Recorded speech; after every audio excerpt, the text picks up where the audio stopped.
Hello friends, आप सभी का इस वीडियो में हार्दिक स्वागत है। तो आज हम लोग मेडिवल हिस्ट्री का सेकेंड क्लास देखेंगे।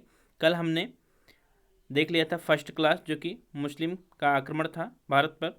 आज हम लोग दिल्ली सल्तनत से स्टार्ट करेंगे और सबसे पहले देखेंगे गुलाम वंश को, जिसका शासनकाल 1206 से 1290 तक चला था।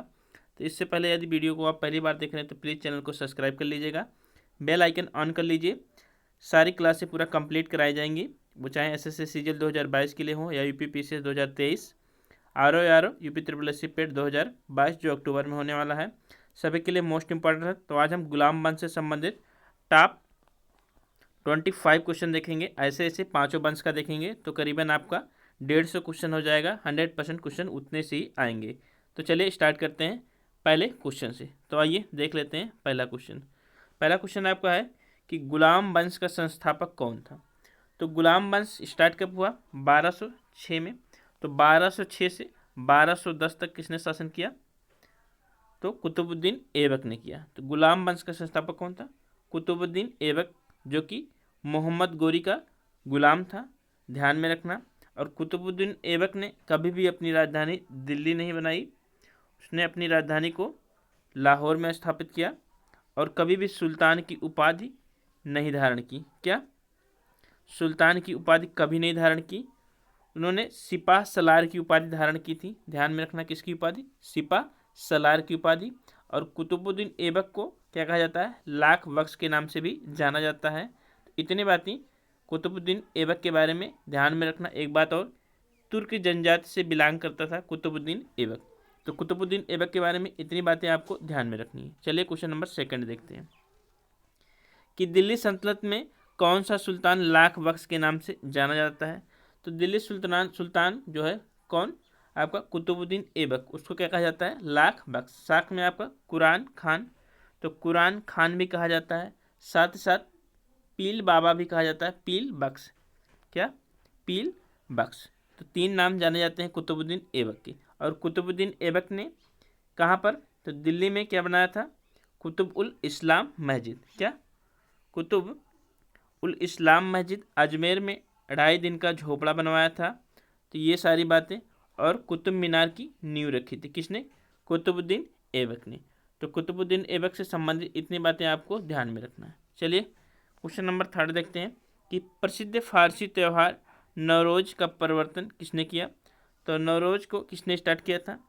तो आपके बलबन ने। किसने? तो आपको ध्यान में रखना है, यहाँ पर तुगलक लिखा है, तो किसने किया था? बलबन ने।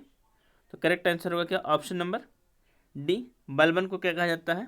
तो आपको जिल्ले इलाही। तो जिल्ले इलाही किसे कहा जाता है? बलबन को। बलबन ने क्या नाम, रक्त की नीति अपनाई थी, बलबन ने ही।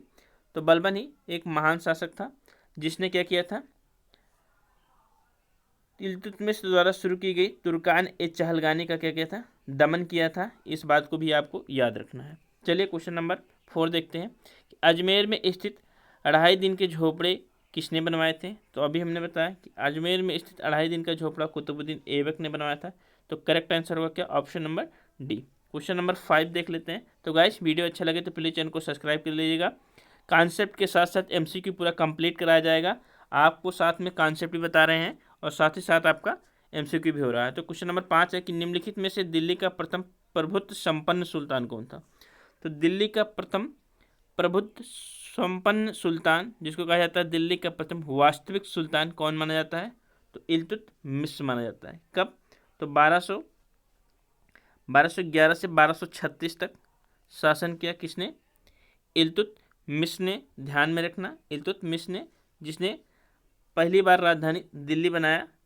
तो लाहौर से दिल्ली लेकर आया राजधानी इल्तुतमिश ने। तुर्कान ए चहलगानी नामक एक तुर्की संगठन का निर्माण किया किसने? इल्तुतमिश ने। इल्तुतमिश की बेटी का नाम क्या था? रजिया सुल्तान। तो इतनी बातें आपको इल्तुतमिश के बारे में याद होनी चाहिए। चलिए क्वेश्चन नंबर 6 देखते हैं। तुर्कान ए चहलगानी का गठन किसने किया। तो अभी देखा हमने कि तुर्कान ए चहलगानी का गठन किसने किया था? तो इल्तुतमिश ने किया था। और आपको याद रखना है कि इल्तुतमिश गुलामों का गुलाम कहा जाता है किसको? इल्तुतमिश को। तो गुलामों का गुलाम कहा जाता है इल्तुतमिश को। और शासन करने से पहले वह बदायूं का सूबेदार था। कहाँ का? तो बदायूं का सूबेदार था कौन? इल्तुतमिश। ये बात भी आपको ध्यान में रखनी है। और इल्तुतमिश को क्या कहा जाता है? तो इलवरी तुर्क। तो इलवरी तुर्क कहा जाता है किसको? इल्तुतमिश को। तो इतनी बातें आपको इल्तुतमिश के बारे में ध्यान में रखनी है। तराइन का तृतीय युद्ध जो हुआ था इल्तुतमिश और यल्दौज के बीच में हुआ था, जिसमें इल्तुतमिश की विजय हुई थी। और शुद्ध अरबी सिक्का चलाने वाला भी इल्तुतमिश से क्या चलाया था? तो आपका चांदी का टका और तांबे का जीतल। चलिए क्वेश्चन नंबर 7 देखते हैं कि दिल्ली के सुल्तान का पद संभालने से पहले बलबन किस सुल्तान का प्रधान मंत्री था? तो बलबन किसका था? तो नसरुद्दीन का था। किसका? नसरुद्दीन का। करेक्ट आंसर होगा क्या? ऑप्शन नंबर डी, जिसने टोपी सिल सिलकर अपनी जीवन बिताया था, अपना पूरा जीवन बिताया टोपी सिल सिलकर। तो किसने बिताया था? तो नसरुद्दीन महमूद ने बिताया था। करेक्ट आंसर होगा ऑप्शन नंबर डी। चलिए क्वेश्चन नंबर 8 देखते हैं।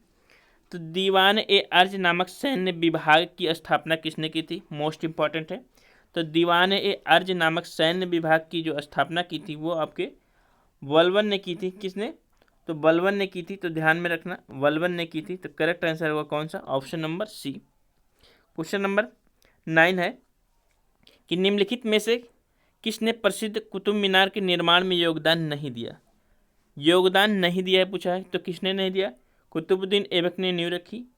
आगे फिर जाकर तीसरी से चौथी मंजिल, दूसरी तीसरी चौथी मंजिल किसने बनवाई? इल्तुतमिश ने बनाई। फिर फिरोज शाह तुगलक ने बनवाया पांचवा। तो किसका संबंध नहीं? गयासुद्दीन तुगलक का नहीं है। तो करेक्ट आंसर होगा option number A, Ghiyasuddin Tughlaq. ध्यान में रखना।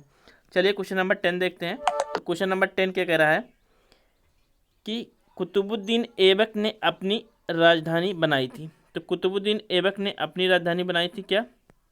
तो लाहौर। तो करेक्ट आंसर होगा क्या? ऑप्शन नंबर बी, लाहौर में। क्वेश्चन नंबर 11 है कि गुलामों का गुलाम किसे कहा जाता है? अभी हमने देखा कि गुलामों का गुलाम किसको कहा जाता है? तो इल्तुतमिश को कहा जाता है। करेक्ट आंसर होगा ऑप्शन नंबर सी। तो गाइस वीडियो अच्छा लगे तो प्लीज़ चैनल को सब्सक्राइब कर लीजिएगा। टोटल हम लोग दिल्ली सल्तनत के करीबन 150 क्वेश्चन देखेंगे। 100% क्वेश्चन इससे बाहर कभी नहीं आएगा। क्वेश्चन नंबर 12 है कि दिल्ली का कौन सुल्तान मंगोल नेता चंगेज खां का समकालीन था? तो मंगोल नेता जो चंगेज खां था किसका पीछा कर रहा था? तो जियाउद्दीन मंगबरनी का। किसका? मंगबरनी का। तो ख्वारिज्म का जियाउद्दीन मंगबरनी का कर रहा था। तो किसके समकालीन? तो आपके इल्तुतमिश के समकालीन। करेक्ट आंसर होगा क्या? ऑप्शन नंबर ए। चलिए क्वेश्चन नंबर 13 देखते हैं कि रजिया सुल्तान को सत्ताच्युत करने में किसका हाथ था? तो किसका हाथ था? तो रजिया सुल्तान जो कि प्रथम मुस्लिम शासिका थी। आप लोगों को ये बताना है कि प्रथम महिला शासिका कौन थी?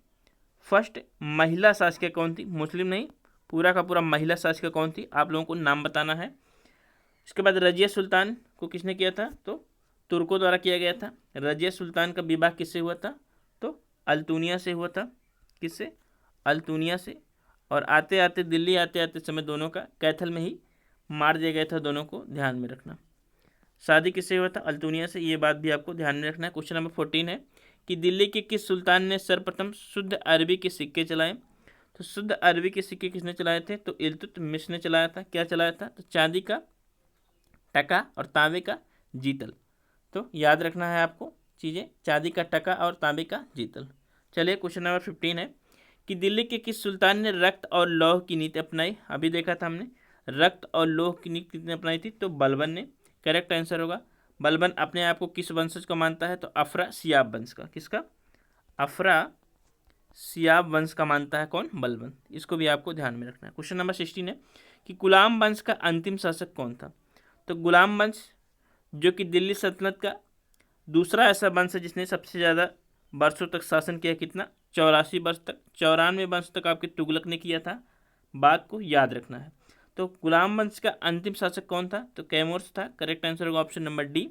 तो गाइज आप लोगों को भले ही लिख रहा हो कि 25 क्वेश्चन है, लेकिन हम इसमें 50 क्वेश्चन कराने सारे कॉन्सेप्ट को भी क्लियर करते चल रहे हैं। क्वेश्चन नंबर 17 है कि गुलाम वंश के किस शासक की मृत्यु चौगान खेलते समय घोड़े से गिरकर हुई थी?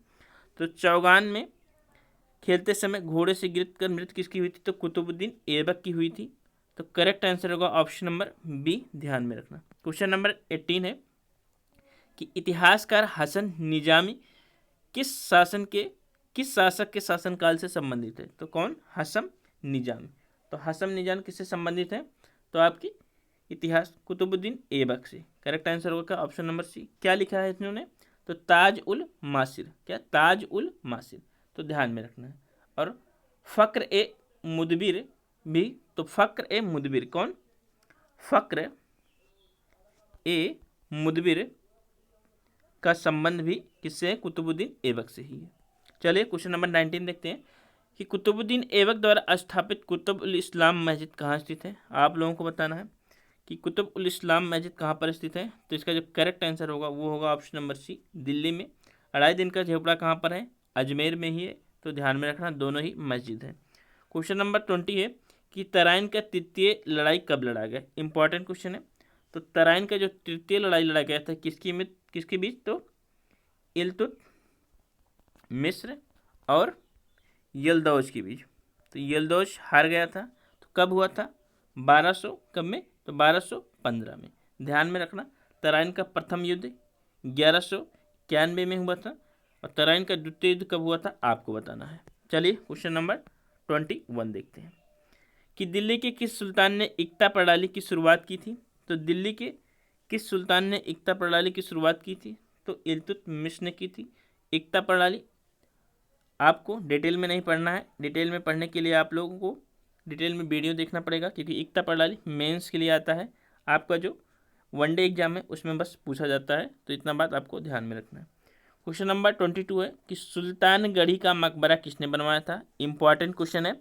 तो सुल्तानगढ़ी का मकबरा, जिसको कहा जाता है नसरुद्दीन का मकबरा, क्या? नसरुद्दीन का मकबरा किसने बनाया था? तो नसरुद्दीन किसका पुत्र था? तो कुतुबुद्दीन ऐबक का था, सॉरी इल्तुतमिश का था। तो किसने बनवाया था? तो इल्तुतमिश ने बनाया था। क्या? सुल्तानगढ़ी का मकबरा। और भारत में मकबरे का पिता किसे माना जाता है? तो इल्तुतमिश को माना जाता है मकबरे का पिता। इस बात को भी आपको याद रखना है। चलिए क्वेश्चन नंबर 23 देख लेते हैं कि राजस्थान में अतारकिन का किला किसने बनवाया था? इम्पॉर्टेंट है। तो राजस्थान में अतारकिन का किला भी इल्तुतमिश ने ही बनवाया था। तो करेक्ट आंसर होगा ऑप्शन नंबर बी। सारे के सारे क्वेश्चन कवर कर दिए जाएंगे। क्वेश्चन नंबर 24 है कि बदायूं का जामा मस्जिद किसने बनवाया था? तो बदायूं का जामा मस्जिद किसने बनवाया था? इसको जानने से पहले आप लोगों को बताना है कि दिल्ली का जामा मस्जिद किसने बनवाया था? कहाँ का? दिल्ली का। तो दिल्ली का जामा मस्जिद किसने बनवाया था और बदायूं का जामा मस्जिद किसने बनवाया था? तो आंसर होगा इनमें से कोई नहीं। तो करेक्ट आंसर क्या होगा? तो देख लेते हैं। तो करेक्ट आंसर होगा इल्तुतमिश। इल्तुतमिश ने बनवाया था बदायूं का जामा मस्जिद। ध्यान में रखना। क्वेश्चन नंबर आज का लास्ट है कि दिल्ली के किस सुल्तान ने पैबोस और सिजदा प्रथा प्रारंभ की थी? तो पैबोस और सिजदा किसने की थी? तो आपके बलबन ने की ही। बलबन ने ही रक्त और लौह की नीति अपनाई थी। तो ध्यान में रखना, करेक्ट आंसर होगा क्या? Option number C, Balban. तो ये थे आपके टॉप 25 क्वेश्चन। आशा करते हैं आपको लेक्चर अच्छा लगा होगा। तो प्लीज़ चैनल को सब्सक्राइब कर लीजिएगा। बहुत छोटे से समय में आपको बहुत डिटेल में वीडियो मिल रहा है, तो अच्छे से आपकी तैयारी हो जाएगी। थैंक यू, धन्यवाद।